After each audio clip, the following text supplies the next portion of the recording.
Sir 6 வருஷமா இந்த கம்பெனிக்காக உழைச்சிருக்கேன் sir. குரு 6 வருஷமா வேலை தான் பார்த்துருக்கீங்க. சேவை ஒன்றும் செய்யலையே.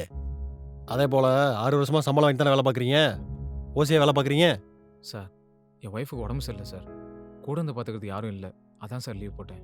சார் உங்கள் ஒய்ஃபெல்லாம் யாரும் பார்த்துக்க வேணான்னு சொல்லலை. நல்லா பார்த்துக்கோங்க. எதுக்கு லீவ் போட்டு பார்க்குறீங்க?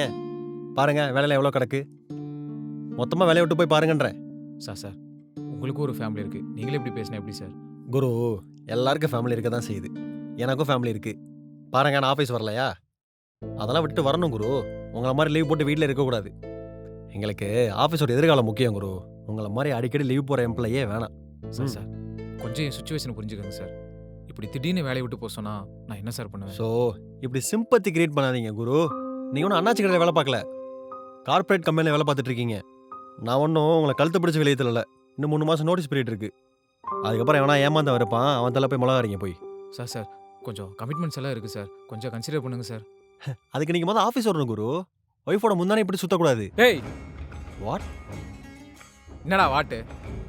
பொண்டாட்டி முந்தானங்க தான் என்ன அடிச்சு மூஞ்சலாம். ஏய் மரியாதை பேசுங்க குரு. ஏய் உனக்கெல்லாம் என்னடா மரியாதை? ஒய்ஃபுக்கு உடம்பு சரியில்லை, அதுக்கு லீவ் போட்டு வேலையை விட்டு தூக்குற? அப்போ வேலையோட உங்களுக்கு பொண்டாடி தான் முக்கியமா? ஏய் ஆமாண்டா மயிறு, எனக்கு என் பொண்டாட்டி தானே முக்கியம். என்ன பண்ணுற? இந்த வேலை இல்லைன்னா 1000 வேலை எனக்கு இருக்கு. ஆனால் என் பொண்டாட்டி மாதிரி ஒருத்தி இனிமேல் எனக்கு கிடைக்கவே மாட்டான். நீ என்னடா மயிறு 3 மாதம் எனக்கு நோட்டீஸ் பீரியட் தரது? நான் சொல்கிறேன், எனக்கு வேலையும் வேணாம், ஒரு மயிரும் வேணாம். ஃபக்.